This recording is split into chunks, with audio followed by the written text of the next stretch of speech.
사도 베드로는요, 이 소아시아 지역에 흩어져 있는 이 교회들을 응원하는 편지를 썼습니다. 그들은 예루살렘 바깥 그 이방 지역에 세워진 교회들입니다. 세상으로부터 부름받은 교회가 직면할 수밖에 없는 그 고난과 또 핍박 속에서 믿음을 지켜나가는 일이라는 것은 그렇게 결코 녹록한 일이 아닙니다. 어린 양 같은 그들을 목양하는 일은 기왕의 주님께서 이 사도 베드로에게 부탁하신 일이었습니다.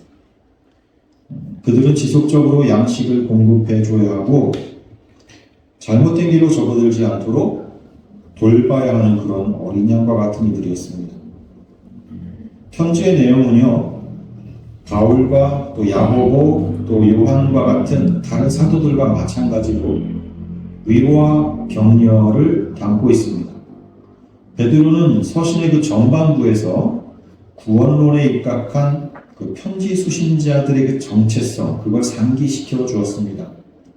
거듭나서 산 소망이 있게 하시고 세상으로부터는 버려졌지만 하나님께는 택하심을 입은 그런 보배로운 산 노리신 예수 그리스도처럼 교회도 택하신 족속이요 거룩한 제사장들이며 또 거룩한 나라로 그의 소유된 백성이라 하는 것을 상기시켜 준 것이죠.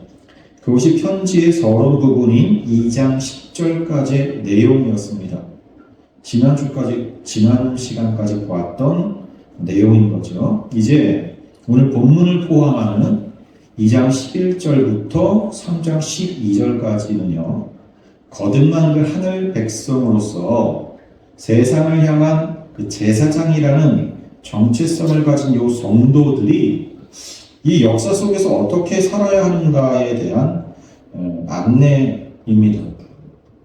본문 제일 앞에 쓰인 말이 아가페토이입니다. 아가페토이, 사랑하는 자들아, 그런 거예요. 여러분, 이 아가페토스, 이 형용사는 동사 아가파오에서 나온 말이거든요. 여러분들 기억나십니까? 요한복음 21장을 보면 디베레 호수에서 부활하신 그 주님과 재회를 한 그 베드로가 나오죠. 갈릴리 호수의 또 다른 별칭이 디베리아 호수입니다. 왜 갈릴리가 아니라 디베리아라고 썼습니까? 디베리아 호수는 로마의 티베리우스 황제 이름을 따서 붙여진 지명이에요. 제국들이 정복을 한 그 식민지는 본래 지명이 아니라 정복한 그 자기들이 익숙한 지명으로 고쳐 부르곤 했단 말이에요. 그래서 남아프리카 공화국, 지금도 남아프리카 공화국 남단의 항구 이름이, 제일 큰 항구 이름이 포트 엘리자베스예요. 영국의 식민지였기 때문에 영국 여왕의 이름으로 붙여진 항구 이름이란 말이에요. 그러니까 요한복음 안에서만 해도 16군데 이상에서요, 이 호수를 갈릴리 호수라고 그러다가 왜 요 21장에서는 로마 사람들이 붙인 이름 그 티베리아 호수라고 했냐면 제자들이 다시 세상으로 돌아갔다는 걸 표현하기 위해서 그런 거예요. 베드로가 주님을 떠나가지고 다시 세상, 그 고향 땅으로 가서 다시 어부가 된 거죠. 그런데 그곳에 주님이 나타나신 거란 말이에요. 부활하신 주님이.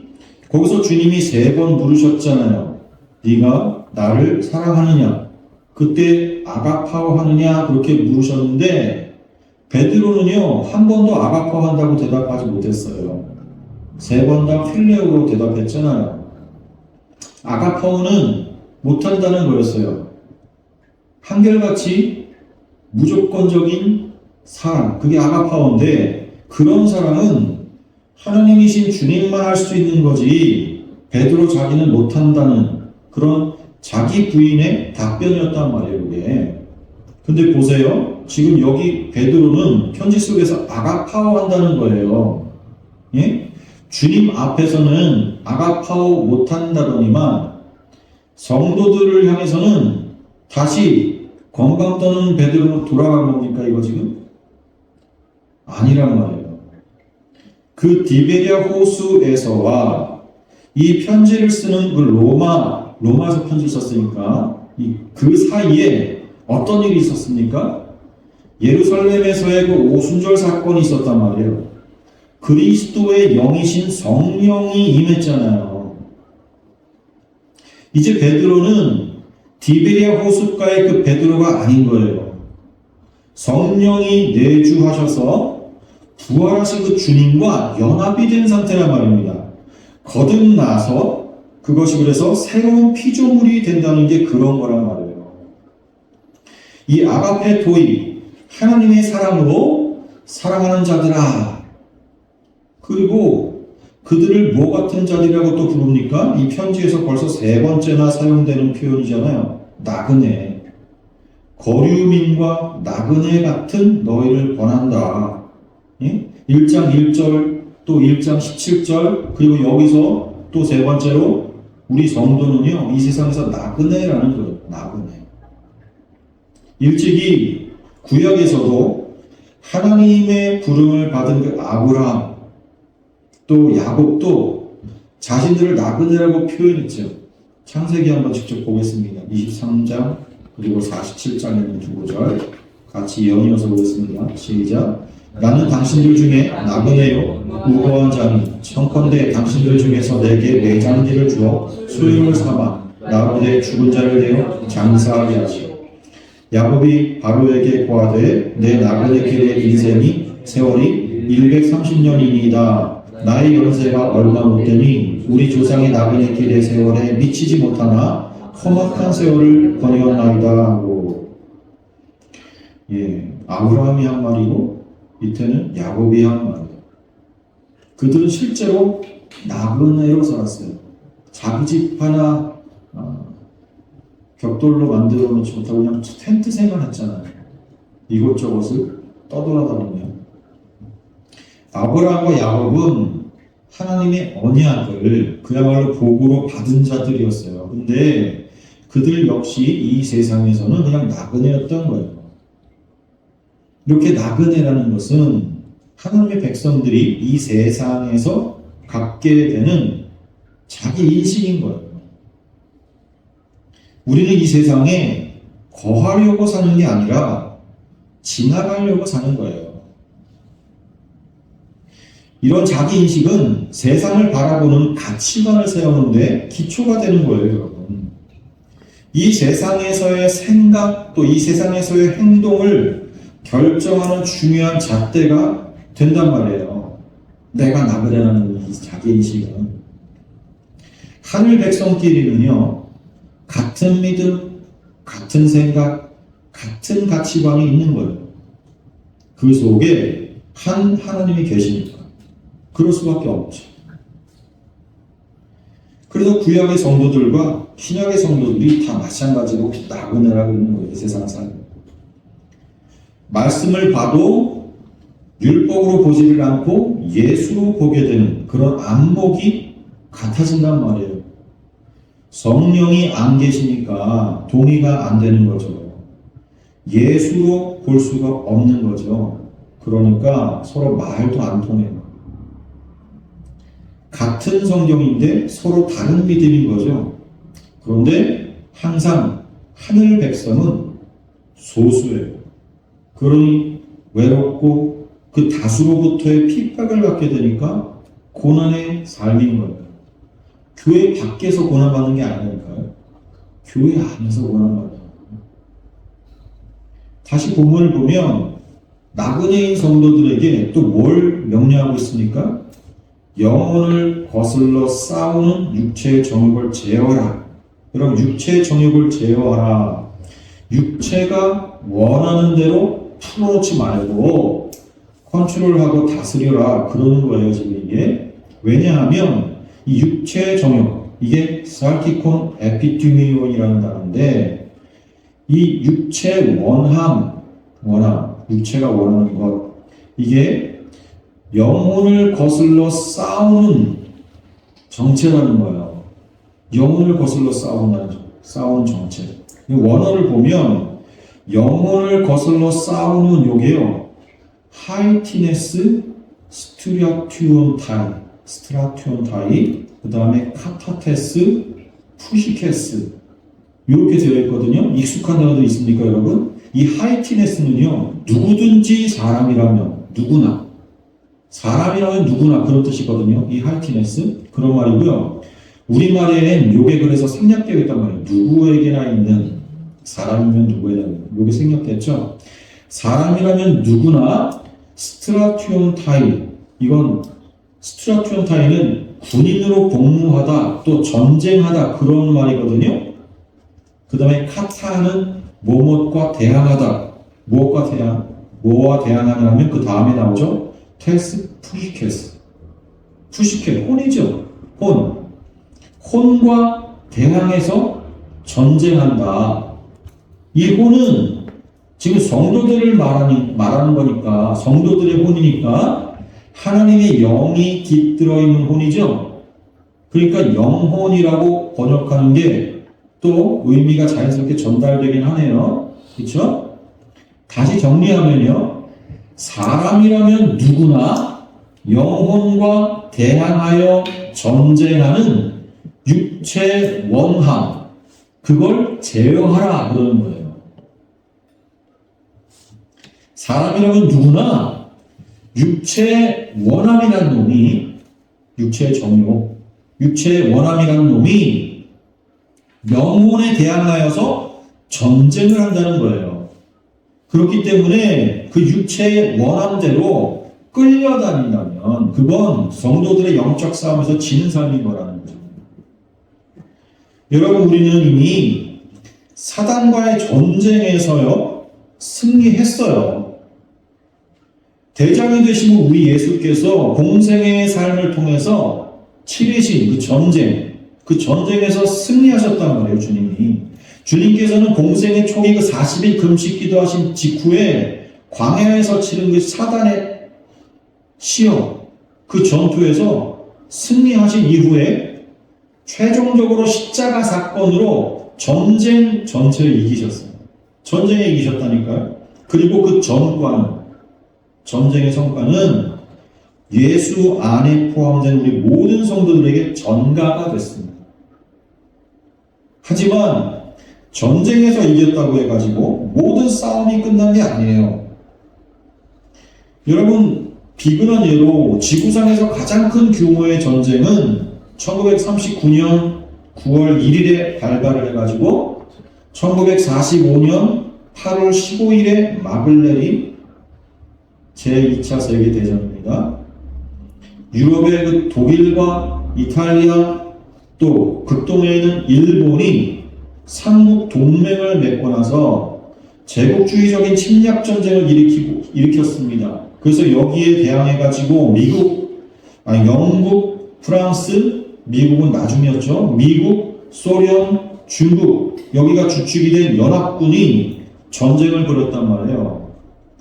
우리가 해마다 광복절로 지키는 8월 15일이 바로 이 세계 2차 대전이 완전히 끝나가지고, 그래서 일본 제국주의로부터 우리가 해방된 날을 기념하는 거 아닙니까?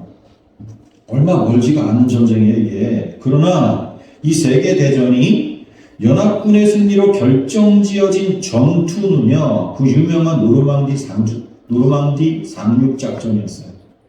그리고 세계사에서 그렇게 이야기합니다. 평가합니다.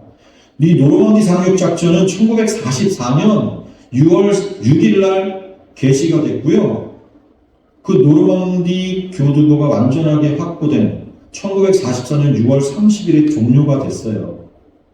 노르망디 상륙작전 자체가. 이 상륙작전의 승리 때문에 전쟁의 흐름은 연합군의 승리로 확정이 됐어요. 하지만 상륙작전이 승리한 이후로도요, 곳곳에서 저항하는 그 동맹국들과의 국지전, 이탈리아, 또 독일, 그리고 일본, 그들이 끝까지 저항하는 때문에 1년 1개월하고도 15일, 보름 동안 이 전쟁이 계속 지속되었다고요. 바로 우리의 현실이 이것과 같다는 걸 하나님은 세계 역사를 통해서 지금 가르쳐주시는 것 같아요. 주님의 십자가 사건으로 이미 전쟁은 승리로 결정이 됐어요. 하지만 주님의 재림으로 역사의 심판이 이루어지기까지는, 이 역사가 완전히 종결되기 전까지는 국지전이 계속되는 거예요. 그런데 그게 어디에서 그 국지전이 벌어진다고요? 하나님의 나라, 천국이 된 우리 안에서. 그 싸움의 대상은 육체의 정욕이에요. 내 육체의 정욕, 육체의 원함이란 말이에요. 이 살키콘 에피투미온, 요 육체의 원함이라는 게 이게 뭔지 좀 더 자세하게 알아보려면 원어의 어근을 거슬러 올라가야 되거든요. 이 에피투미아라는 이 단어, 요게 욕망, 갈망, 또 탐심이라는 말인데요. 이게 동사 에피투메오에서 나온 거예요. 에피투메오. 이 에피투메오는 에피라는 전치사하고, 이게 뭐뭐 위에라는 뜻이죠. 에피. 그 다음에 디모스, 욕정, 경로, 이런 뜻의 단어에서 유래가 됐어요. 이게 합쳐져서 만든 말이에요. 만들어진 거예요. 근데 여기서 이 디모스라는 또 단어는 디오라는 단어에서 나왔거든요. 요게 연기를 내다, 연기를 내다, 또 제사드리다, 희생하다, 살상하다, 제물로 바치다. 그래서 유월절 어린 양을 죽이다. 여기에 쓰인 단어예요. 예? 이 디오라는 게. 그러니까 정리를 해보면 이 정욕 혹은 탐심이라는 이 에피투미아는 희생제사 드리는 마음하고 아주 밀접한 관계가 있는 단어인 거예요. 근데 생각해 보세요, 여러분. 구약에서 드려졌던 그 모든 희생제사는 다 뭐였습니까? 그거 다 쓰레기였습니다. 하나님 앞에서 다 거절되고 버려진 거란 말이에요. 하나님은 그거 받지 않았어요. 하나님은 오직 누구의 희생제사만 받으셨어요? 예수 그리스도. 예, 히브리서가 그걸 자세하게 풀어준 거잖아요. 히브리서가. 그런데 이 에피투미아가 살키코스와 이렇게 붙어가지고 살키콘, 에피투미온 이렇게 본문이 나온 거죠. 이 살키코스는 육신의 방식으로 또 육의 영역에 속한 그런 뜻이거든요. 그러니까 육신의 방식으로 드리는 희생제사, 이게 뭐예요?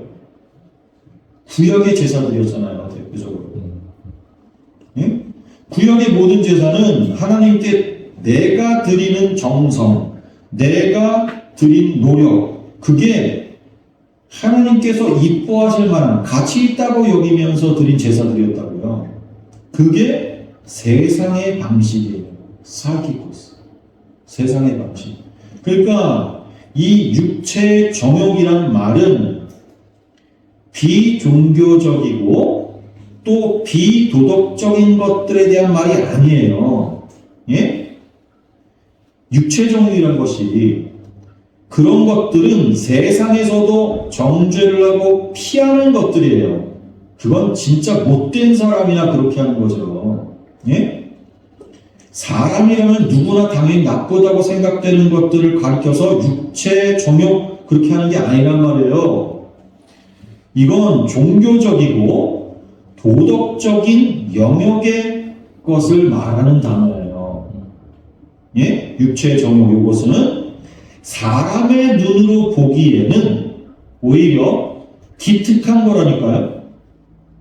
세상적인 평가로는 기특한 거예요. 거룩한 거고. 희생제물 드리는 것, 그러니까 희생제물 드리는 것처럼 하나님께 드리는 경건함을 못 입고 있는 거란 말이에요. 근데 육신의 방식으로, 즉 내가 드리는 이 헌신과 이 노력으로 하나님께 정수를 따보겠다는 그 탐심이 깃들어 있는 거예요. 이게 육신의 정욕이에요. 육신의 원함. 우리는 생내적으로 아담의 후손으로 태어난 우리는 그런 원함이 있다니까요. 희생제사는 예수 그리스도만 드릴 수 있는 거예요. 응? 우리는 그저 그리스도의 그 제물 되심으로 인해서 죄 용서의 은혜를 잊기만 할 뿐인 그런 존재들이 뭐예요, 우리. 그걸 아는 사람은요, 감히 자기 손으로 희생제물 드릴 마음을 먹지 않아요. 나는 그냥 누구를 위해 대신해서 희생제물 드릴 수 있는 존재가 아닌 거죠. 남을 위한 희생은 하나님만 하시는 거라니까요. 하나님만. 내가 남을 위해 희생할 수가 없어요. 희생해도 하나님이 그거 희생한 걸 안 본다고요. 내 것 아닌 것을 넘보는 게 탐심이죠. 그죠? 그래서 에피투미아가 탐심으로 번역되는 거예요. 에피투미아가. 나는 희생제물을 드릴 수 없는 자인데 내가 마치 희생제물을 드릴 수 있는 자인 것처럼 탐심으로 내가 희생제물을 드리려고 애쓰는 거예요. 그게 에피투미아니까요. 죄에 길들여져서 그렇게 살아온 우리들은요, 자꾸 우리 속에서 이 살기콘 에피투미온이 고개를 쳐들고 나서요. 이게 성령을 받은 혼, 이 푸시케, 이제 하나님을 바라보게 되어가지고 선한 방향으로 고개를 든 영혼과 싸움을 하는 이 국지전을 벌이는 정체란 말이에요.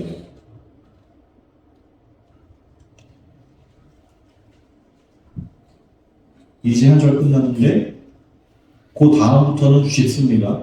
어려운 말이 없어요. 보세요. 12절을 보면 12절부터 15절 한번 읽죠.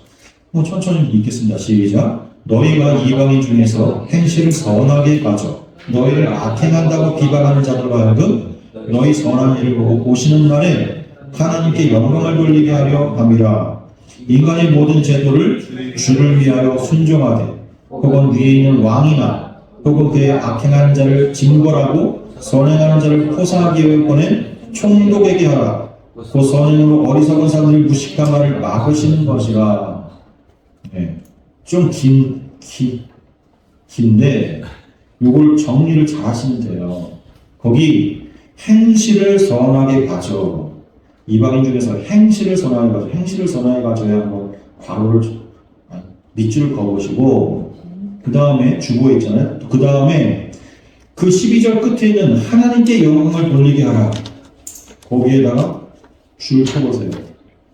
그 다음에 13절에 인간의 모든 제도를 주를 위하여 순종하되, 그거는 괄호를 한번 쳐보세요. 괄호. 아니면 네모로 그냥 네모로 이렇게 전체를 아웃라인 쳐보시든가. 그 다음에 혹은 위에 있는 왕이나 있죠. 왕이나 거기다가 줄을 쳐보시고 14절 맨 끝에는 총독에게 하라. 거기도 줄을 한번 쳐보세요.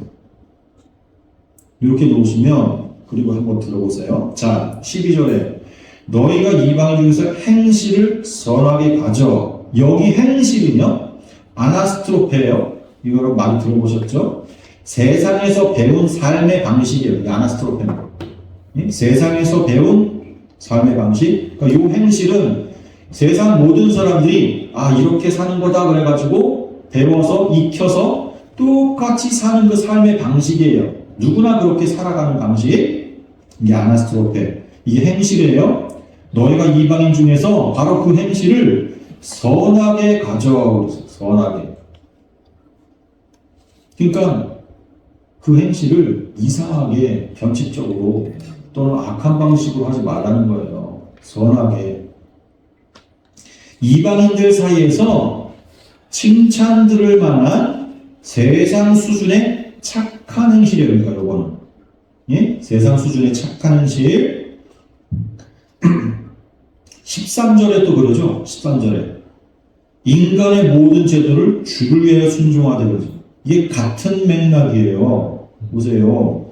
지금 인간의 모든 이 세상 법과 제도를 순종하라는 거예요. 그런데 그게 주를 위해 그렇게 하라는 거예요. 주를 위해. 예? 하나님의 법이 아니라 이 세상의 법, 이 세상의 제도, 그거에 순종하라는 거예요. 이해가 되시죠, 이게 지금? 성경 아니고도 세상 사람들이 이렇게 살라고 정해진 규칙들, 그거를 순종하라는 거예요. 그대로 따르라는 거예요. 근데 뭐라고요? 주를 위해서 그렇게 하래요. 주를 위해서.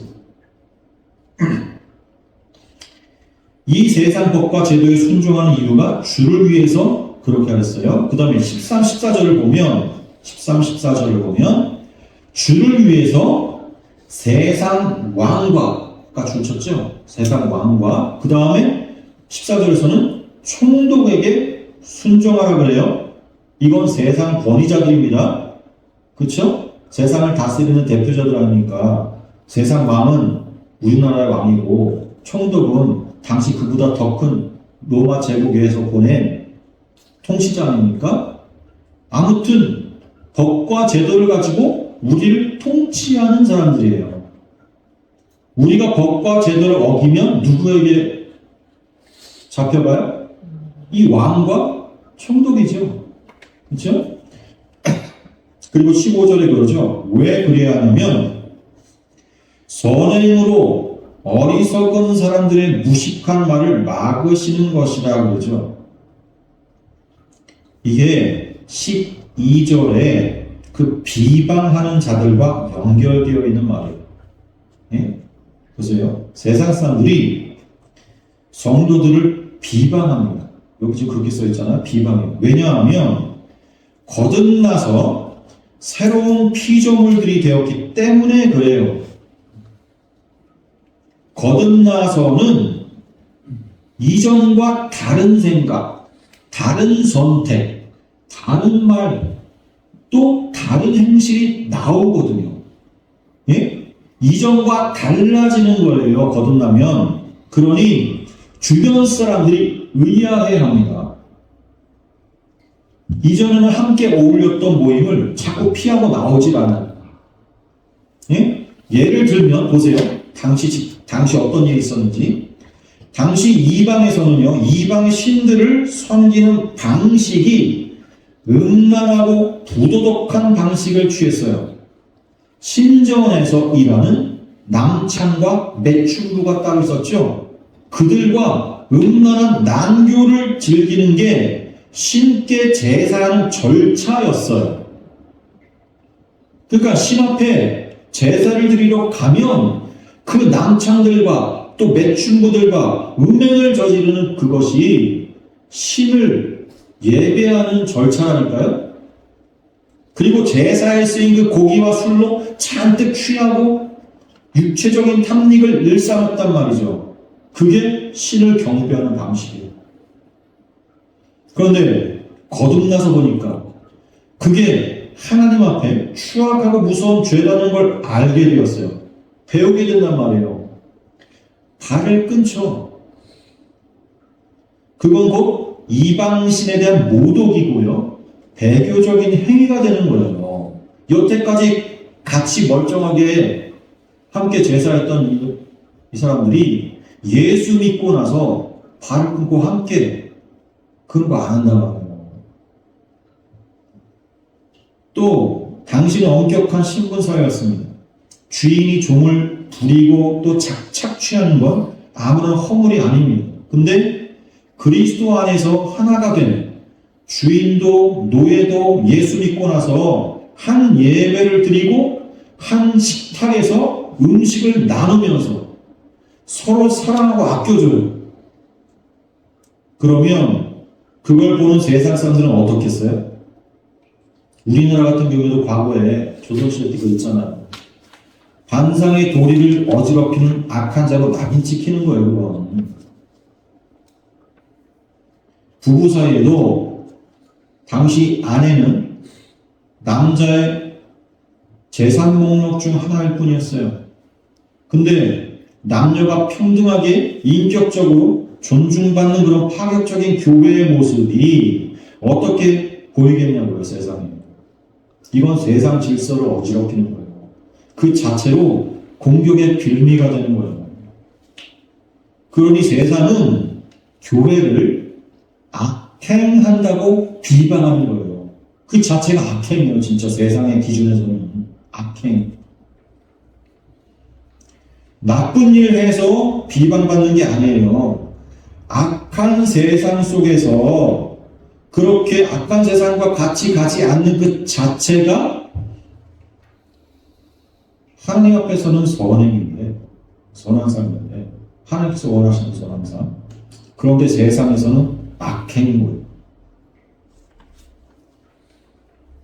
그래서 악한 세상의 삶에서 빠져나오는 그것이 비방거리가 되는 거예요. 그래서 왕과 총독에게 더 큰 빌미가 되지 않도록 인간의 모든 제도를 주를 위하여 순종하라는 거예요. 그러니까 예수 믿는 사람은 세상 법을 더 잘 지켜야 되는 거예요. 그걸로 꼬투리 잡히지 않게 하기 위해서.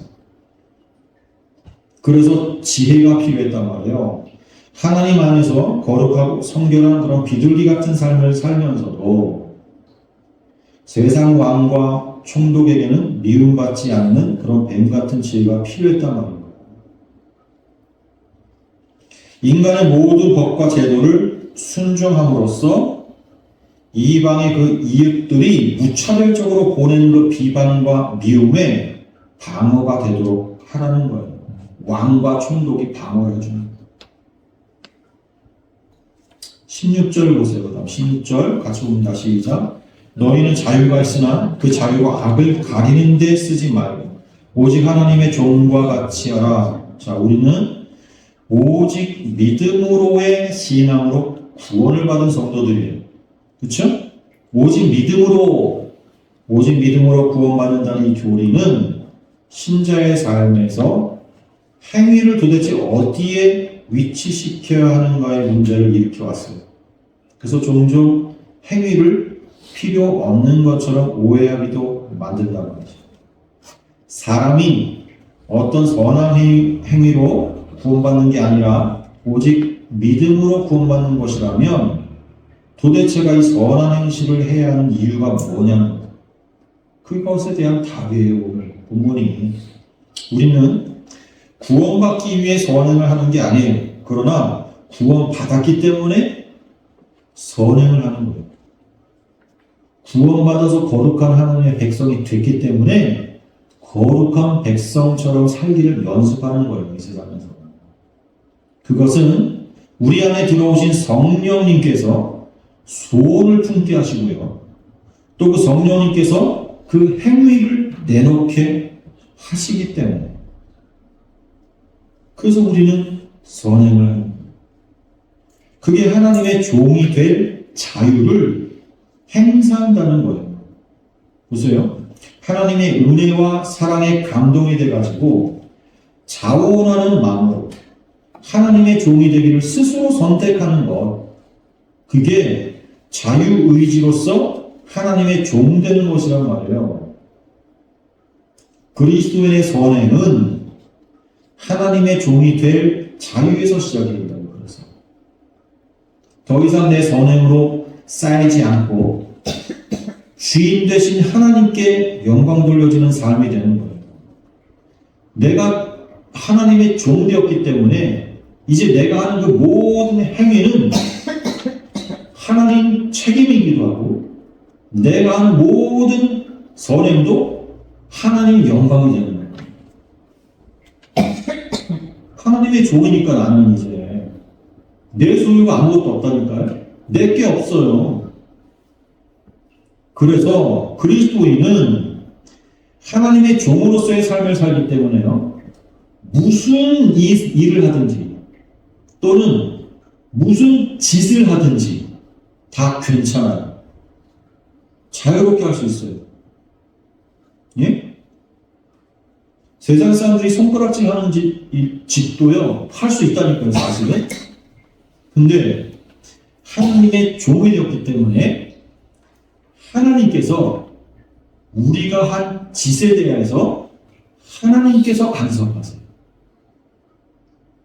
그것이 짓이라면 하나님께서 지적하시고 하나님께서 그걸 고치도록 하세요. 그러나 그것이 선행이라면 하나님께서 기뻐하시고 하나님께서 그 영광을 챙겨가시는 거예요. 예? 하나님께서. 그게 하나님의 종된 삶. 그것을 판별하고 그것이 지신지 일인지, 예?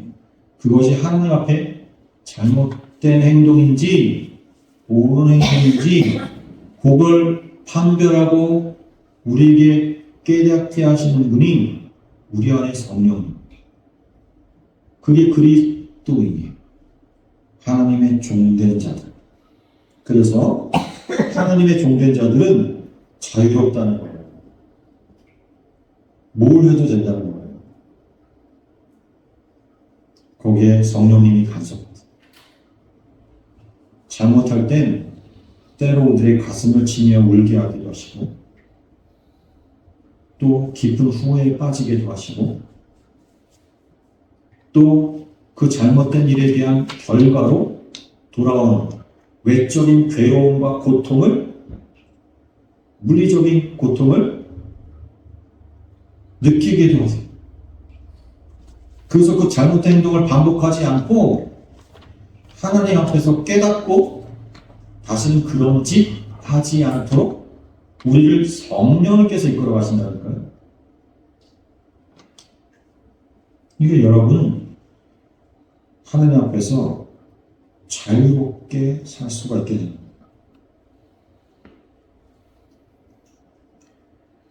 오늘 여기까지만 말씀을 드리는데 오늘 본문 말씀을 길게 읽었어요. 근데 이것보다 3장 16절까지 사실은 다 읽어야 돼요. 이거를 한 번에 읽으셔야 돼요. 그러면 한 번에 읽게 되면 이 전체 내용이 어렵지 않고 쉽게 나와요. 우리가 오늘 본 것처럼 하나님은 우리 그리스도인들로 하여금 이방인 중에서 선한 행실을 가지라. 한마디로 인간의 모든 제도를 주를 위해서 순종하라고 명령하셨어요.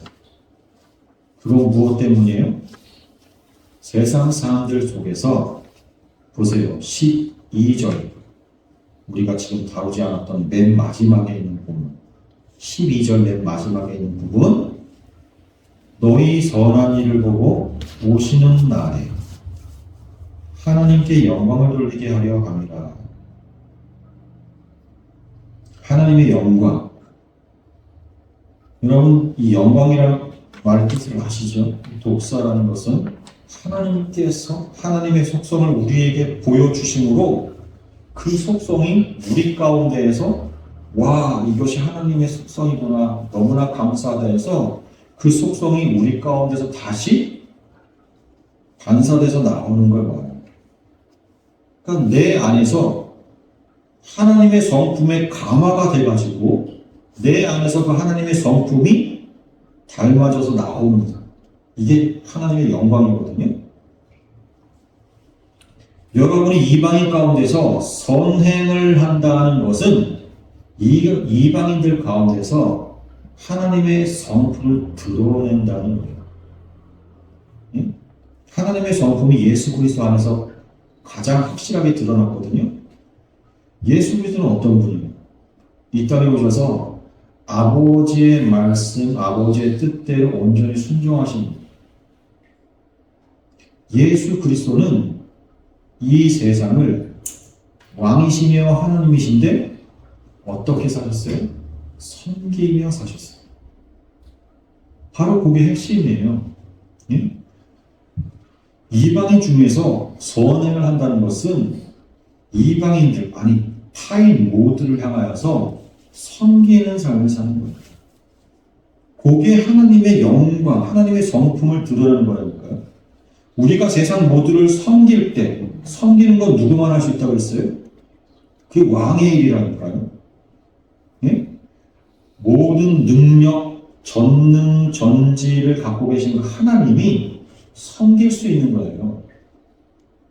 부족한 자가 가진 자를 어떻게 섬깁니까? 가진 자가 없는 자를 섬기는 거랄까요? 섬김이라는 것은 하나님이 하실 수 있는 하나님의 능력입니다. 우리는 그 섬김의 삶을 사는 겁니다. 하나님으로부터 공급되는 그 힘과 능력으로 섬기는 거예요. 그게 바로 이방인 중에서 선한 행실로 나타납니다. 그것이 바로 하나님의 영광을 하나님께 돌려드리는 삶입니다. 다음 주에 좀 더 들어가서 말씀을 나누도록 하겠습니다. 같이 기도하겠습니다.